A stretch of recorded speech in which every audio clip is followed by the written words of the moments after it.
Hey guys, hope you're all doing well. Sort of back on the GS before I get tucked into the week properly on all the other projects.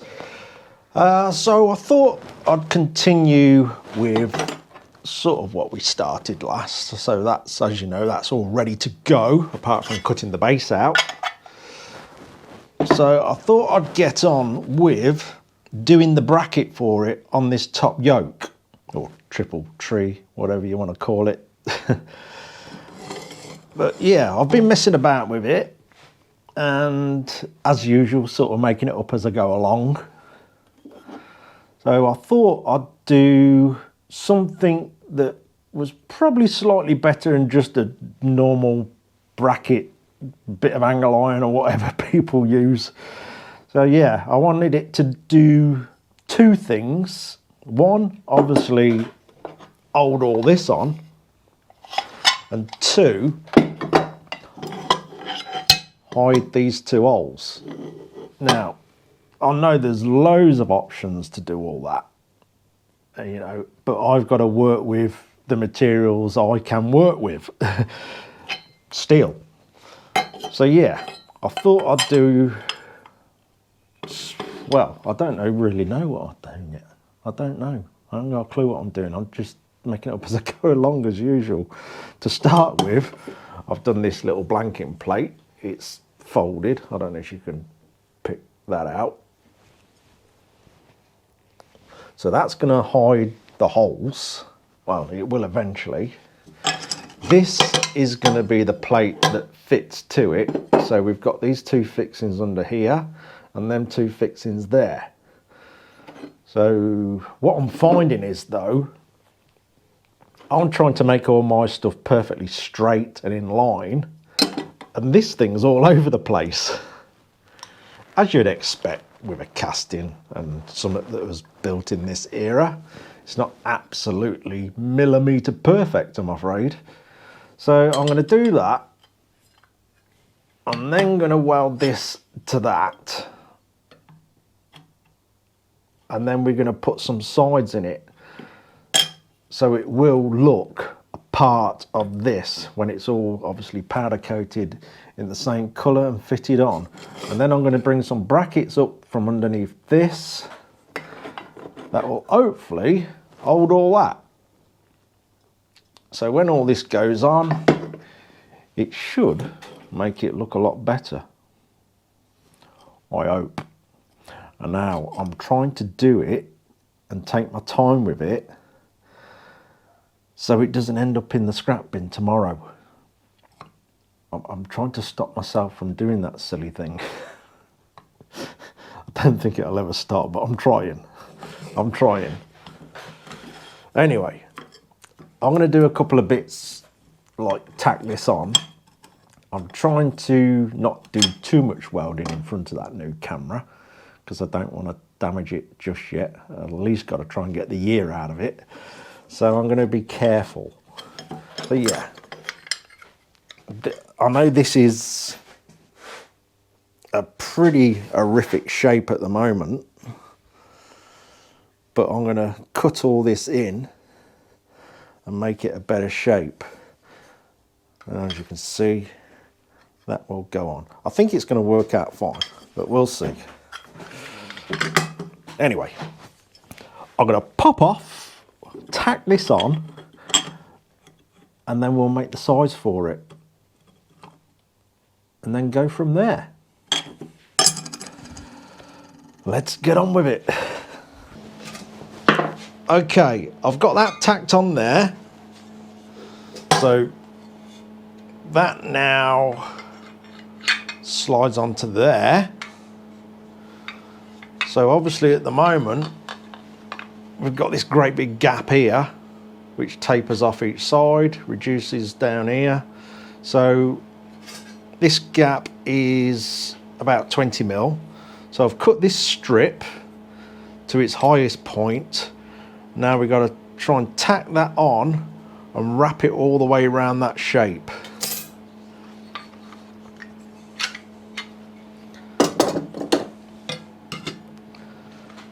And hopefully that'll look all right. And perhaps what we could do, because we're going to have let's get you closer. Get my ugly mug off the camera and get you on the metalwork.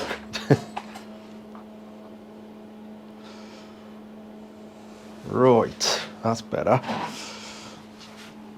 So, yeah, I'm going to try and just tack it in the middle, because that's its highest point.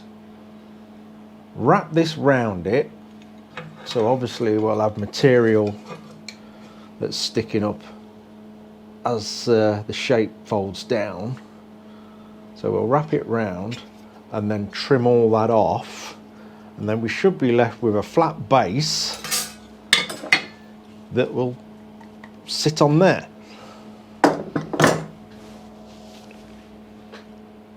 Yeah. Right, see if I can carefully weld it without getting spatter on the camera.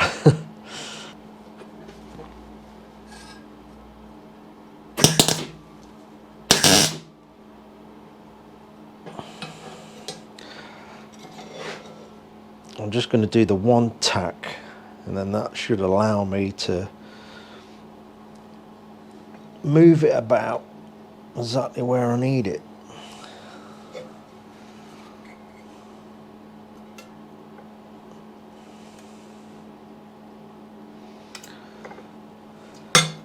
Like I say, it's not difficult, it's just I've got to be careful because this is actually all over the place. These that come down here are completely different each side. These are not in the same place, one's higher than the other. So I've got to try and allow for all that, so this actually fits snug to the surface and makes this sort of look one piece. So I'm actually doing this bit that we're wrapping out of thinner material, so it's a lot easier to manipulate around that shape.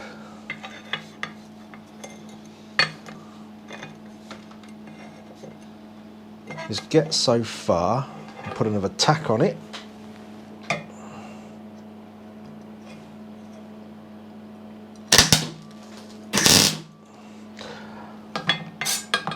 I should move my little brush before we have a brush fire.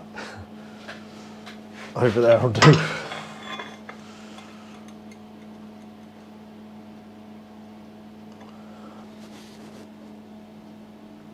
And we'll get so far, then we'll just trim it off, then push that last bit in.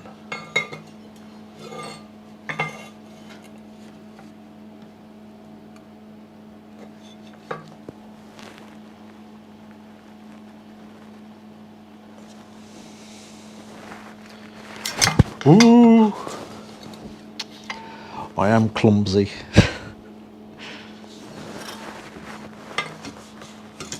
Right, let's mark that up where I'm going to cut it.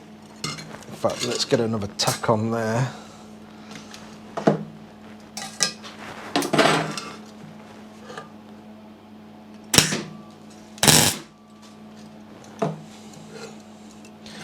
Now I think I'll turn the welder down to weld it all up.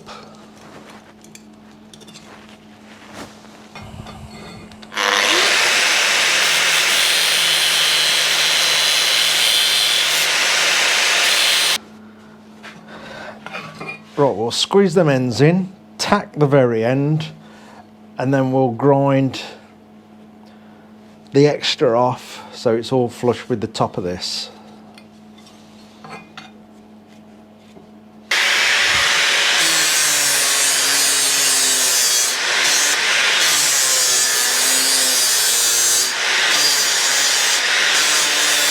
Right, we've got that cleaned up, welded up, ground up and DA'd up. I've cut angles on this back bit to make that a bit better looking. Just got to sort the bottom out now.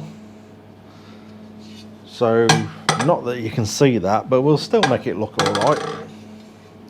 And there's a little bit on there that I'm not quite happy with, so I'm going to put that right. So that now slides over there. when I get it straight. There we go. So now we've got to do a bracket for all this, which will hopefully get that sitting about there. So we get the main clock sort of sat in the middle, and also that bit I'm not quite happy with, if we can see that, is that sits nice here. I've somehow managed to get a gap on that one. So what I'm going to do is just get a little bit of weld in there and dress it all back in so that gap disappears. I don't even know if you can see it. Should be able to. Yeah, so I'm going to do that first, so that's gone. So careful, careful, a bit of weld and dress it all back.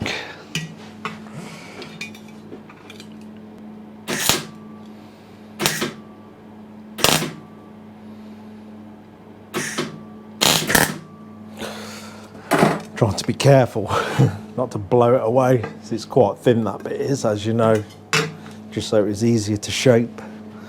Right, let's try that again.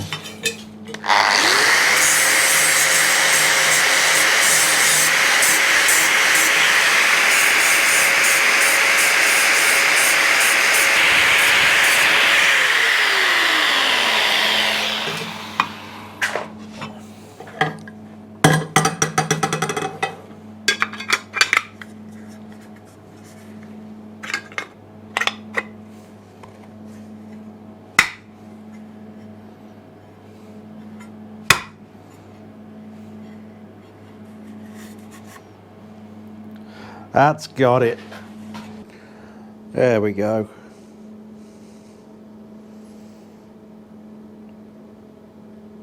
That's got it. That's better. Right, now this bottom bit, I'll make that look a bit better. It's a bit beat up, that is, where I've been doing little fine adjustments. So we'll cut that across and put a bit of shape into it, I think. Although you can't see it, but I think it's nice to have stuff right all over, whether you can see it or not, because, you know, maybe at some point the bike may need a repair or a bit of maintenance. It's nice to be able to take it all to bits and even see the hidden stuff looking nice instead of finding bodges. Right, just tidy that bit up now. So we've just roughed that out. So we'll make it a better shape with the old drum sander.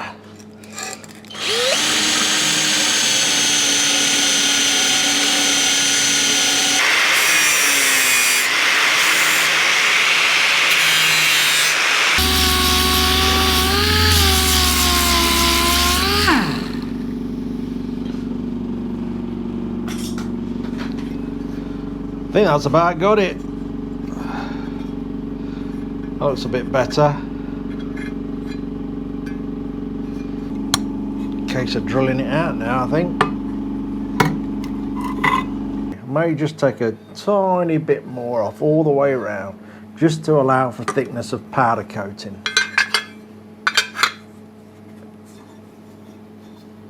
Slot straight on though. Right, now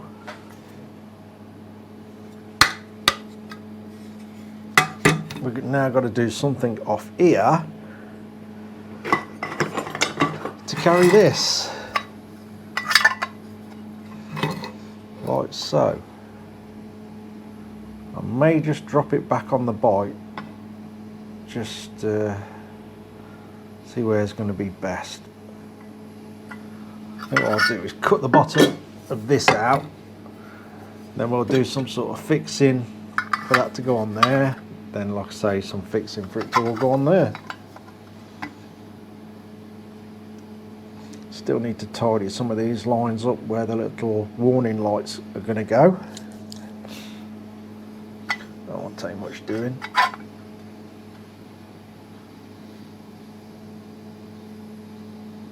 Yeah, I think that's going to be all right. I think I'll just leave a tiny gap across there.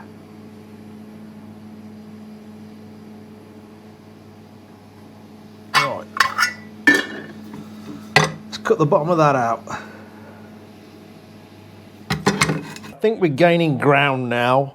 It doesn't look much at the moment, but I'm going to put it back on the bike, put the handlebars back on, and see where it's best to have this. I've done a fixing on this now. It's just one, it's on an angled bracket. It sort of squeezes it all up nice and it's proper solid. I've just got to organise and sort out how it's going to fit to the actual bracket now. So to do that, I'm going to put it back on the bike. I probably ain't going to finish the bracket in this video. It's getting quite late now, and as you can see, I've got a bit of organised chaos going on. Rubbish everywhere. So yeah, I'm going to plonk it back on the bike, put the bars on, and see how it all looks. I think when all this is in a textured black along with this, it should look all right. And with the motor gadget unit, which is all Bluetooth and all that sort of modern stuff, you can also have a small key in case your Bluetooth doesn't sort of link to with your phone, or you drop your phone, break your phone, lose your phone, and it leaves you in a spot of bother. You can have a secondary key that overrides it all, and you can start your bike. So I'm probably going to find the smallest key switch possible, and it'll go in there and that'll override everything. But I want a good quality one, so you can't just smash it out.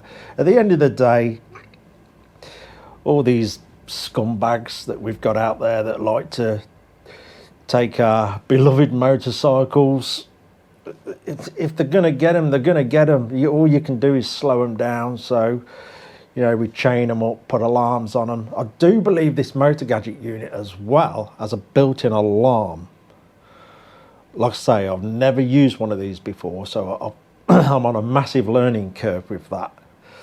But we'll do something so it can override all the Bluetooth nonsense, and so it doesn't leave you stranded somewhere because you've lost your phone or whatever. Anyway, let's get it on the bike and see how we're looking. Let's have a look. Let's have a look before we offer the clock up. Obviously, I'm going to change these fixings to some little button heads so that it ain't sticking out so much. This is all I've got knocking about, so I've had to use them. It's got decent fixings in the bottom. So all we've got to do now really is make some sort of small bracket that's going to be fixed to the bottom of the clocks and then bolt into this. Obviously we've got to see where the headlight's going to sit, make sure we're going to leave ourselves enough space for everything before we go and make it. It don't look too bad at all from up here.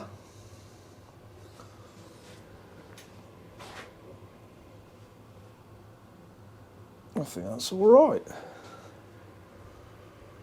Right, let's get the clock. Yeah, I think that's all going to fit in there nicely. It's a bit different. I don't think there'll be another one like it. Obviously we'll have the little GPS unit in there. And we've got the warning lights in this bit here. And speedo and rev counter. Like I say, if we fit a sort of an override key, in case the Bluetooth goes, I'm going to put that in here. I might not even put it in the middle, I might just put it to one side, just to be a bit different.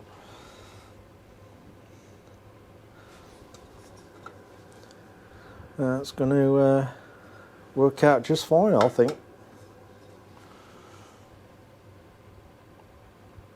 So there we go. Another bit getting closer to completion. So we'll just do that bracket in the next instalment to the GS, and then, well, I don't know, I'll pick and choose as I go through it. Obviously we've got them rear sets to try and sort out and fit, And then I think the next biggest job is continuing with the tail unit and doing something with the two back lights that I've got to fit in the back. I'm still sort of playing around with ideas in my mind for that. But the next time, I think possibly rear sets and finish that little bracket off for the clocks. Anyway, that'll do. It's getting late. I'm going to clean my chaos up and get ready for tomorrow. Cheers for watching, guys. Take care.